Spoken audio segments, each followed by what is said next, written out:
Bismillahirrahmanirrahim. Assalamualaikum warahmatullahi wabarakatuh. Selamat siang anak-anak. Gimana kabarnya hari ini? Sehat semuanya ya? Alhamdulillah. Alhamdulillah. Pada kesempatan kali ini kita diberikan kesehatan oleh Tuhan Yang Maha Kuasa sehingga kita dapat berjumpa kembali meskipun melalui tatap maya.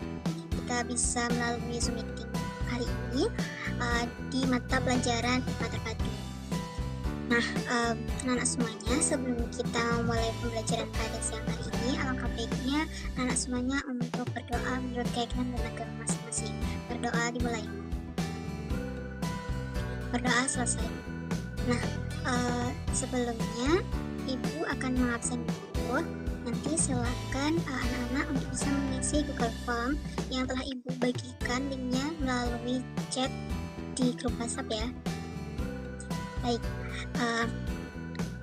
Anak-anak semuanya sampai sekarang masih dalam keadaan kondisi pandemi COVID-19.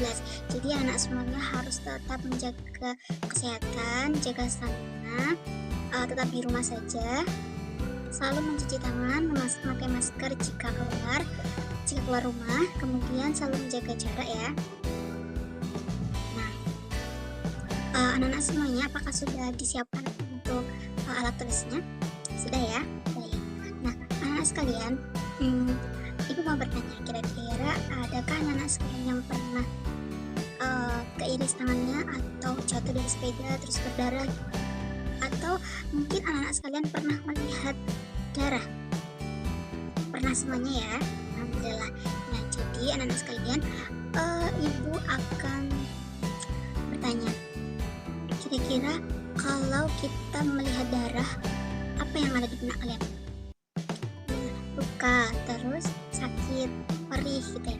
Nah, anak-anak sekalian, hari ini Ibu akan menjelaskan mengenai sistem peredaran darah yang ada di dalam tubuh kita. Mungkin ketika SD anak-anak sekalian pernah mempelajari ini ya. Nah, Ibu akan sedikit mengulang mengenai sistem peredaran darah. Laman yang Ibu bagikan ini sudah terlihat ya. Baik. Nah, anak semuanya, dalam sistem peredaran darah itu terdapat tiga organ penting. Nah, yang pertama itu adalah jantung. Nah, di sini fungsi jantung itu adalah untuk memompa darah.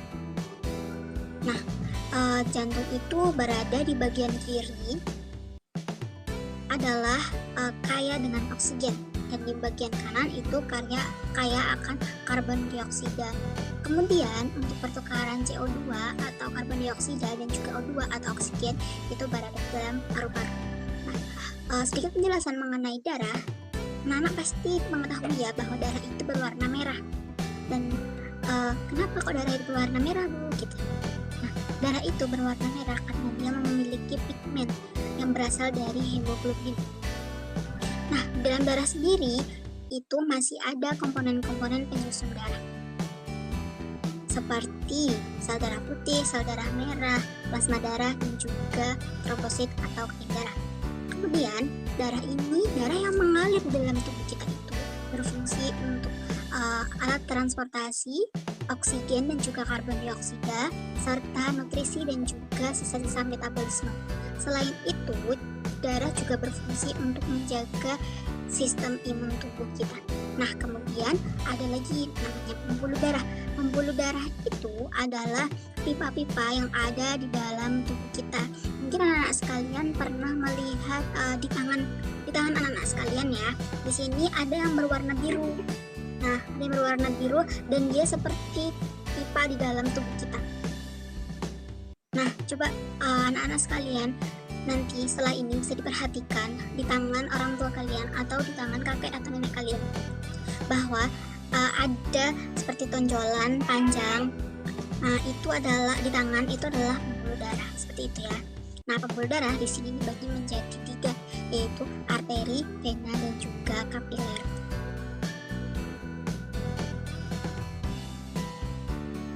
Nah, mungkin anak sekalian bertanya nih, Bu, sebenarnya apa komponen di dalam darah itu? Nah, bisa diperhatikan ya anak-anak semua, komponen darah itu meliputi 4. Yang pertama ada plasma darah. Nah, bisa diperhatikan di sini plasma darah itu adalah cairan berwarna kuning pucat dengan volume 55%. Nah, jadi di dalam darah kita lebih banyak plasma darah daripada sel darah merah. Kemudian ada leukosit dan juga trombosit. Leukosit itu adalah sel darah putih.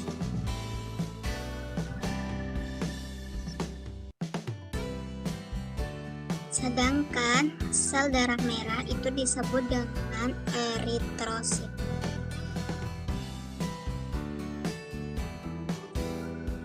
Ini ya anak-anak sekalian, ini namanya adalah eritrosit.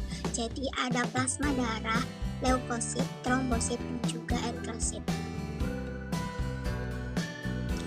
Nah, bisa diperhatikan di sini, plasma darah itu adalah cairan berwarna kuning pucat yang berfungsi sebagai alat transportasi trombosit dan juga sel darah lainnya. Jadi ibarat kata plasma darah ini adalah pelicin bagi sel darah merah, sel darah putih, dan juga trombosit.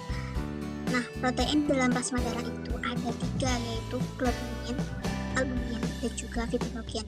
Kemudian sel darah putih ini memiliki ukuran lebih besar daripada sel darah merah dan juga tidak memiliki inti. Nah, fungsinya itu adalah melawan virus, bakteri, dan juga jamur yang menimbulkan penyakit di dalam tubuh kita. Kemudian ada sel darah merah. Nah, sel darah merah ini memiliki bentuk cakram dan juga cekung pada bagian tengahnya. Kok ibu bisa tahu bentuknya seperti itu? Ya, karena sel darah merah ini telah diteliti menggunakan mikroskop dan alat-alat lab lainnya. Nah, kemudian diperlukan untuk menyediakan O2 yang dibutuhkan metabolisme sel-sel. Kemudian ada lagi trombosit atau keping darah. Nah, keping darah ini berbentuk cakram dan tidak memiliki inti, memiliki organel, dan juga memiliki enzim sistol. Nah, fungsinya itu adalah untuk membantu proses pembekuan darah. Jadi, ketika anak-anak sekalian berdarah, kemudian darahnya lama-kelamaan akan berhenti sendiri. Nah, berarti di situ trombosit atau keping darah sedang bekerja untuk proses penyembuhan dan juga pembekuan darah. Pernah ya anak-anak sekalian ketika jatuh terus berdarah, kemudian darahnya bisa kering. Nah, di situ adalah fungsi dari trombosit. Seperti itu. Nah, untuk selanjutnya bisa dilihat anak-anak semuanya, ini adalah gambar dari pipa kapiler. Ini adalah pipa, ada pembuluh arteri dan juga pembuluh vena. Nah, yang warna merah ini adalah pembuluh yang kaya akan oksigen. Nah, pasti anak-anak semuanya telah mempelajari oksigen itu apa di dalam pelajaran kimia. Dan juga yang berwarna biru ini adalah pipa kapiler kita yang kaya akan karbon dioksida. Nah, di dalam pipa kapiler sendiri juga terdapat pembelajaran fisika yaitu masuk ke dalam materi fluida. Mungkin anak-anak sudah mempelajari mengenai viskositas fluida. Nah, jika belum, mungkin ibu akan memberikan sedikit penjelasan mengenai fluida. Fluida sendiri adalah zat alir, yaitu zat yang dalam keadaan biasa dapat mengalir.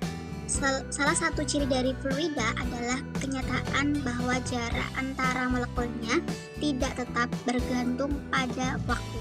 Ini disebabkan lemahnya ikatan antara molekul atau gaya kohesi. Nah, untuk selanjutnya, perbedaan dan perubahan viskositas fluida di dalam darah ini disebabkan oleh makanan atau material yang masuk ke dalam tubuh manusia. Nah, yang mana makanan ini akan diedarkan ke seluruh tubuh kita.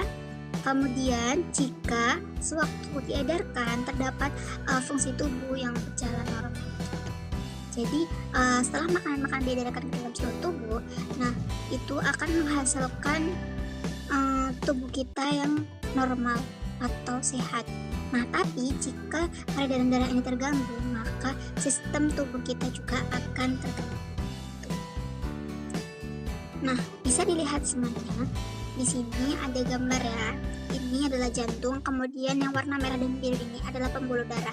Nah, pembuluh darah inilah yang menyampaikan darah bersih dan juga darah CO2 yang kaya akan CO2 ke organ-organ tubuh kita seperti otak, kemudian lambung, ada lagi hati, dan juga yang lainnya. Kemudian ada tipe pembuluh darah itu 3. Yang pertama ada arteri, vena, dan juga kapiler. Mereka memiliki fungsi sendiri-sendiri. Seperti arteri itu berfungsi untuk membawa darah dari jantung ke seluruh tubuh yang kaya akan O2. O2 biasa kita sebut sebagai oksigen. Nah, kemudian memiliki struktur yang berdinding tebal dan juga menahan tekanan darah.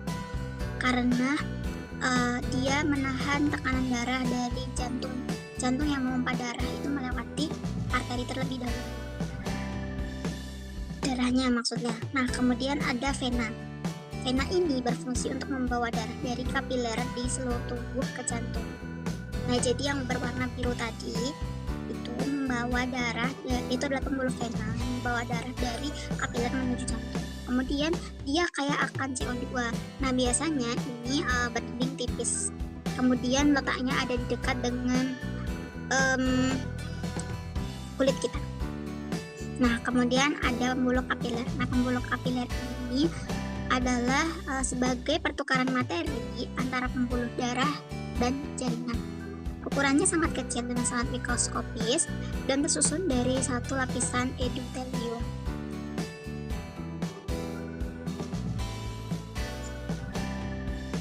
Nah, kemudian anak-anak bisa dilihat di sini. Di situ ada jalur sirkulasi darah segar atau darah kaya akan O2. Kemudian juga ada jalur sirkulasi darah lama atau darah akan kaya CO2.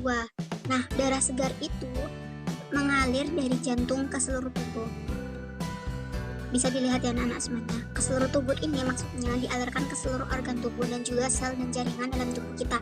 Kemudian setelah melewati kapiler, terjadilah pergantian antara oksigen dan juga karbon dioksida. Di situ membawa darah lama yang akan dibalikkan lagi ke dalam jantung. Nah, setelah itu di dalam jantung dipompa lagi untuk menuju ke paru-paru untuk pertukaran lagi antara oksigen dan juga karbon dioksida. Nah, yang darah kaya akan CO2 ditukar menjadi darah kaya akan O2 untuk dialirkan lagi ke jantung dan dialirkan lagi ke seluruh tubuh. Prosesnya seperti itu terus. Nah, di dalam sini terjadilah yang namanya pipa kapiler tadi atau namanya kapilaritas. Nah, kapilaritas ini adalah gejala naik turunnya zat cair yang biasa kita pelajari. Kapilaritas ini ada di pelajaran kimia ya anak-anak. Nah, jadi ada kapilaritas seperti misalkan kayak naiknya air dan dari akar ke daun melalui banyak. Nah, kemudian ada lagi kapiler merupakan dinding halus dan tipis yang berfungsi untuk jembatan di antara arteri yang membawa darah dari jantung dan vena membawa darah kembali ke jantung. Dari kapiler, darah mengalir ke dalam venula lalu ke dalam vena yang akan membawa darah kembali ke jantung. Nah, bisa dilihat bahwa di sini kita mempelajari IPA terpadu itu juga mempelajari mengenai fisika, kimia, dan juga biologi. Nah, ketika kita mempelajari sirkulasi darah atau sistem peredaran darah, kita juga mengenal pembelajaran kimia. Di situ adalah tempat pertukaran O2 dan CO2 tadi ada di alveolus. Kemudian ada zat-zat kimia yang dibawa oleh darah ketika kita minum obat. Nah, disitulah zat-zat kimia dalam obat itu juga dibawa oleh darah. Kemudian ada lagi dalam fisika terjadilah tekanan zat cair. Kemudian hukum Pascal juga sebenarnya dalam darah kita juga menerapkan hukum Pascal, kapilaritas dan juga fluida. Nah, kemudian ada pelajaran biologi, termasuk di dalamnya adalah penyakit dari peredaran darah.